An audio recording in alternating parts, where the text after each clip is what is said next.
Hi everyone. सो इस video में हम यहाँ पर बात करने वाले हैं मल्टीपल मास हायरिंग्स के बारे में और अपडेट्स के बारे में जो अभी करंटली रिसेंटली में चल रहे हैं या बहुत सारे बच्चे अभी अटेम्प्ट कर रहे हैं। एंड ये वीडियो इंपॉर्टेंट होने वाली है। So let's start this video starting with the first company which is Accenture.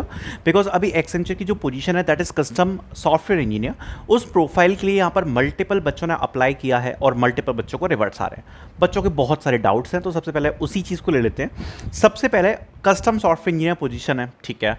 इसकी मल्टीपल हायरिंग्स है जिसमें बच्चों ने अप्लाई किया है। कोई पाइथन की है, कोई एसएपी की है, कोई डॉट नेट है, कोई और कोई डिफरेंट है सर्विस नाउ वाली।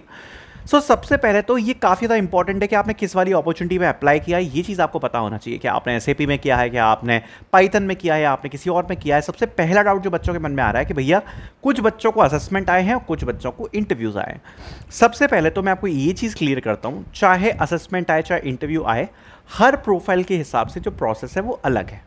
हो सकता है आप एसएपी में अगर आपने अप्लाई किया तो सबसे पहले आपको असेसमेंट आएगा और उसके बाद यहाँ पर जो है वो यहाँ पर इंटरव्यूज़ होंगे। बट अगर आपने पाइथन वाली प्रोफाइल में अप्लाई किया तो पाइथन वाली प्रोफाइल में हो सकता है आपको डायरेक्ट इंटरव्यू आ जाए। तो यहाँ पर अलग अलग जो प्रोफाइल्स हैं उनके हिसाब से अलग अलग प्रोसेस जो है वो यहाँ पर आपकी हो सकती है, ठीक है। तो पहली बात क्लियर हो गई।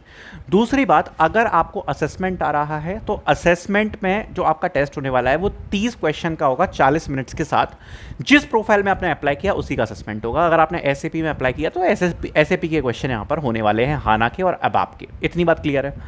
उसके बाद की प्रोसेस में 2 से 3 इंटरव्यूज़ यहाँ पर होते हैं, जिसमें आपका चाहे स्किल इंटरव्यू कहो, टेक्निकल इंटरव्यू को, जो भी आप बोलो, असेसमेंट जब आप कंप्लीट करोगे या अगर आपको डायरेक्ट भी इंटरव्यू आ रहा है तो कस्टम सॉफ्टवेयर इंजीनियर के लिए आपके 2 से 3 इंटरव्यूज़ होने वाले हैं। टेक्निकल इंटरव्यू हो गया या कोई और इंटरव्यू अपॉर्चुनिटी हो गई, वो सब यहाँ पर आपको देखने को मिलेंगे, ठीक है। अब कैसे प्रिपरेशन करनी है उसके लिए मैंने ऑलरेडी एक वीडियो डाली है जिसमें मैंने आपको बताया है कि क्या क्या पढ़ना है। कल ही वीडियो डाली थी, वो आप जाके चेकआउट कर लेना, उस पर मैं नहीं जा रहा। सबसे पहला जो डाउट आ रहा है वो ये है कि क्या ये इंटरव्यू सारे के सारे वर्चुअल होने वाले। तो देखो, मैं आपको एक चीज़ बता देता हूँ कि इसमें जो इनिशियल इंटरव्यूज़ हैं, मतलब 90% तो चांसेस हैं कि सारे इंटरव्यूज़ यहाँ पर आपके वर्चुअल ही होंगे, ठीक है। वर्चुअल ही होने वाले, बिकॉज जो अभी रीसेंट प्रोसेस हुई है एक बच्चे की कंप्लीट, तो उसने सर्विस नाउ की प्रोसेस कंप्लीट करी थी, तो उसने बताया था मुझे कि उसके सारे इंटरव्यूज़ जो थे वो वर्चुअल हुए। 3 इंटरव्यू हुए, एक स्किल इंटरव्यू, एक टेक्निकल इंटरव्यू और एक मैनेजरियल इंटरव्यू, ठीक है।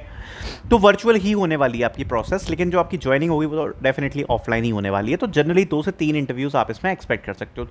एक और इंपॉर्टेंट चीज़ जो डिस्कस करना बहुत इंपॉर्टेंट है, काफ़ी बच्चे ये सोच रहे हैं कि क्या इसके इंटरव्यूज सबको आ रहे हैं तो सब कुछ हो जाएगा। मैं आपको एक चीज़ क्लैरिफाई करता हूँ कि ये कोई मास हायरिंग नहीं है, ये कोई मास हायरिंग नहीं है। यहाँ पर मैं आपको ये चीज़ पहले ही बता रहा हूँ कि बहुत सारे बच्चों के यहाँ पर इंटरव्यूज़ होंगे, बहुत सारे बच्चों के असेसमेंट्स होंगे, बट सिलेक्शन का नंबर बहुत ज़्यादा कम होने वाला है। उसका रीज़न क्या है? जिस भी प्रोफाइल में आपने अप्लाई किया, सपोज आपकी पाइथन है या एसएपी है, कोई भी प्रोफाइल है, अगर आपको उसके स्पेसिफिक कुछ एक्सपीरियंस है तो आपको प्रेफर किया जाएगा। अगर आपको उस स्किल स्पेसिफिक कोई एक्सपीरियंस नहीं है तो भी, आपकी अगर नॉलेज अच्छी है उसमें, तो भी आपको प्रेफर किया जाएगा। बट अगर आप बिल्कुल शून्य बटे सन्नाटा हैं, आपने एसएपी में अप्लाई कर दिया, आपको एबीसीडी कुछ पता नहीं है एसएपी के बारे में, आप ऑलरेडी रिजेक्टेड अपने आप को मान सकते हो। तो सबसे पहली बात है, आपने जिस प्रोफाइल में अप्लाई किया, पहली बात उसके बारे में अच्छे से पढ़ लेना। इसमें कंपटीशन तगड़ा होने वाला है, इसमें इतनी ज़्यादा पोजीशन नहीं है, ये प्रोजेक्ट बेस्ड हायरिंग है, ये कोई मास हायरिंग नहीं है। ये बात मैं आपको पहले ही क्लैरिफाई कर देता हूँ। तो इसमें जो कंपटीशन होगा वो काफ़ी तगड़ा होगा, नंबर ऑफ सिलेक्शंस कम होंगे, बट ये बात अच्छी है कि ज़्यादातर बच्चों को इसका इंटरव्यू अटैम्प्ट करने का मौका मिल रहा है। और अगर आप एक इंटरव्यू क्लियर भी करते हो तो इसके 2 से 3 इंटरव्यूज़ होते हैं। ये बात भी मैं आपको पहले से क्लैरिफाई करके चल रहा हूँ, ठीक है। So prepare good, attempt good and all the best to all of you. Next opportunity के बारे में थोड़ा सा बताना चाहूँगा। बहुत सारे बच्चे मुझसे पूछ रहे हैं कॉग्निजेंट के बारे में। सो देखो, मैं आपको एक चीज़ पहले से ही क्लेरिफाई कर रहा हूँ कि लास्ट ईयर 2020, अगर मैं 5 की बात करूँ तो अप्रैल में हायरिंग अनाउंसमेंट हो गया था कॉग्निजेंट का। इस साल हायरिंग अनाउंसमेंट होना है, लेकिन यहाँ पर 2 चीज़ें इंपॉर्टेंट हैं जो मैं आपको पहले से डिस्कस करके बता रहा हूँ। 2025 में कॉग्निजेंट ने जेएनसी प्रोफाइल के लिए ऑफ कैंपस में हायरिंग करी थी, बट 24 में हायरिंग नहीं करी थी। 24 में हायरिंग हुई थी सीआईएस प्रोफाइल के लिए। पहली बात तो जेएनसी प्रोफाइल के लिए ऑफ कैंपस हायरिंग हर साल नहीं आती है, तो ये भी एक सिचुएशन पॉसिबल है कि इस साल ऑफ कैंपस की जेएनसी की हायरिंग ना आए, ये पॉसिबल है।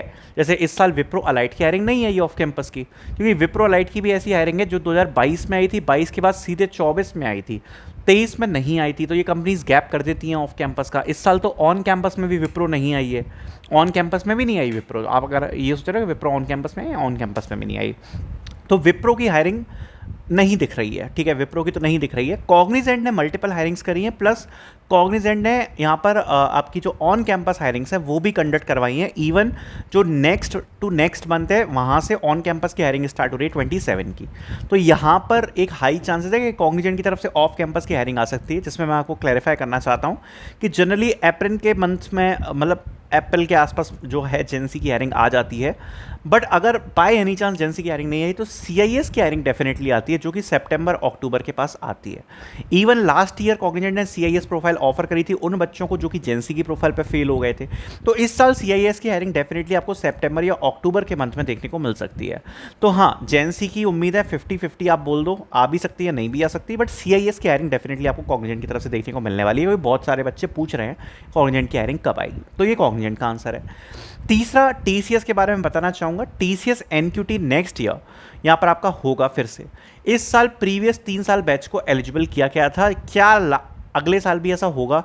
तो बहुत हाई चांसेस हैं कि अगले साल भी ये चीज़ करी जाएगी, जिसमें 25 बैच भी एलिजिबल होगा, 26 बैच भी एलिजिबल होगा।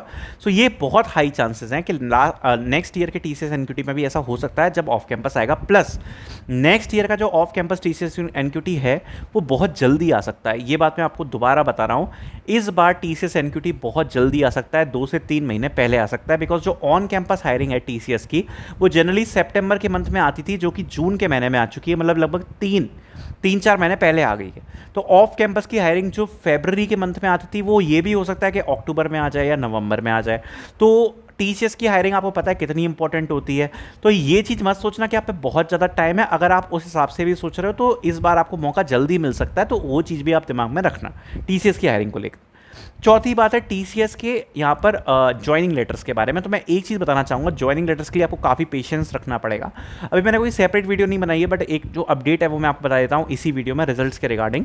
सो टीसीएस के अभी 4 से 5 दिन पहले कुछ रिजल्ट्स आए हैं, जिसमें जो बच्चों ने मई में इंटरव्यू दिया था उन बच्चों को, कुछ बच्चों को ऑफर लेटर्स रिसीव हुए हैं। जिन बच्चों ने जून में इंटरव्यू किया है उसमें भी 2 बच्चों ने मुझे बताया कि उनको जो ऑफर लेटर है वो आए हैं, बट जून का भी मेजोरिटी पोर्शन बचता है जिसको कोई भी प्रकार का रिवर्ट नहीं आया, किसी भी प्रकार का अभी उनको ऑफर लेटर नहीं आया है।